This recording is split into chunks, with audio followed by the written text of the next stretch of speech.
Imagine being home alone when you hear a knock at your door late at night. You check and no one is there.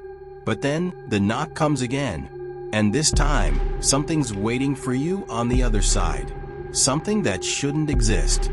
This is the true story of one woman who experienced a terror so real, it left her missing without a trace.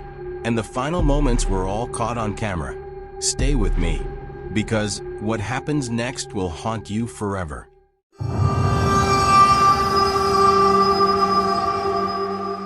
It was the spring of 2009. Rachel, a junior at college, had rented a small off-campus apartment for the semester. She liked the quiet, especially as her neighbors had already left for the break. That night, a storm was brewing outside. The rain tapped against the windows as Rachel sat at her desk, studying for midterms. The clock had just struck 1 a.m. But what Rachel didn't know was that something far more sinister than a storm was about to visit her. Her focus was broken by the sound of a knock. Soft, hesitant coming from the door. It was strange. No one ever came by this late. But perhaps it was just a neighbor. Rachel got up, peeked through the peephole, and saw nothing. The hallway was empty. Dismissing it as a mistake, she returned to her desk. But deep down, she couldn't shake the strange feeling creeping up her spine. The feeling that something wasn't right. A few minutes passed. Then a second knock, louder this time, more insistent. Rachel froze. She walked back to the door, hesitated for a moment, and looked through the peephole again. Still nothing. The hallway was as empty as before. But this time, Rachel felt uneasy. The knocks weren't just random anymore. Something or someone was testing her nerves. Her heart started to beat a little faster. It wasn't just a knock. It was slow, deliberate, heavy. Her stomach dropped. She approached the door again, this time with her heart pounding in her ears. She pressed her eye to the peephole. And there he was. A tall, dark figure stood in the hallway. Perfectly still. He was dressed in black, clothes soaked from the storm. But the thing that terrified Rachel was his face. Or rather, the lack of one. Where his eyes, nose, and mouth should have been, there was nothing.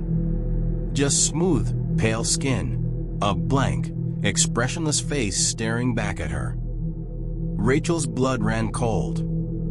She stumbled back from the door, her body frozen in place. This wasn't just a prank. This wasn't a dream. This was real. Rachel's mind was racing.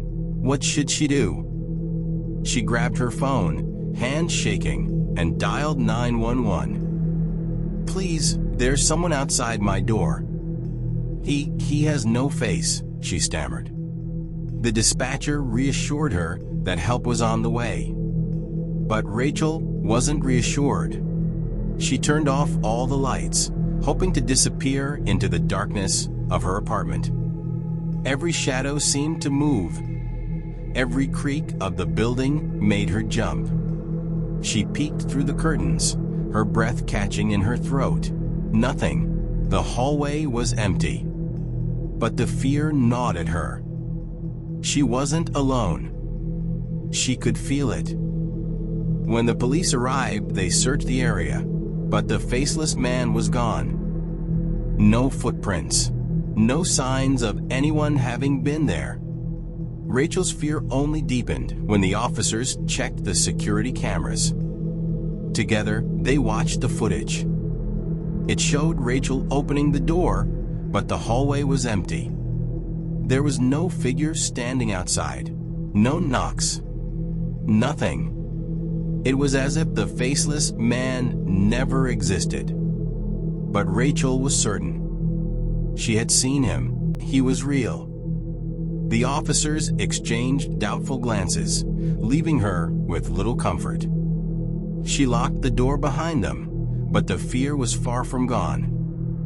Over the next few days, strange things began to happen. Rachel would wake up to find objects move, doors she had locked, left open. At first, she thought she was just being forgetful. But then, she noticed the wet footprints in her hallway, as if someone had been walking inside her apartment. Someone who didn't belong. The faceless man may have disappeared from the footage, but his presence lingered. She couldn't escape the feeling that he was still watching her, from somewhere just out of sight. One night, the knock returned. It was 3 a.m. The sound startled Rachel from her sleep. She sat up, her heart racing. The same slow, deliberate knock echoed through her apartment, with dread clawing at her chest. She walked to the door, every step heavy with fear. She pressed her eye to the peephole. And there he was. The faceless man was back, standing in the exact same spot as before. But this time, he wasn't alone. Behind him, lined up down the hallway, were dozens of them, faceless figures, perfectly still, all staring at her door. Rachel froze. There were no words to describe the horror that gripped her. She didn't know what they wanted. She only knew that they were waiting. Her hand shook as she reached for the doorknob. She didn't know why, but she felt compelled to open it. Her heart pounded as she pulled the door open and stepped out into the hallway. But when she stepped outside, the hallway was empty. The faceless figures had vanished. The next morning, Rachel's door was found wide open. She was gone. All that remained was the security footage, showing her stepping into the hallway and disappearing. She was never seen again. Rachel's disappearance remains a mystery. No trace of her was ever found, but the fear she felt, the terror that consumed her, that was real. Sometimes, the things we fear aren't imagined. They're waiting, just outside your door. Thank you for watching. If this story gave you chills, let me know in the comments below. Don't forget to like, subscribe, and share with your fellow horror fans. Until next time, stay scared.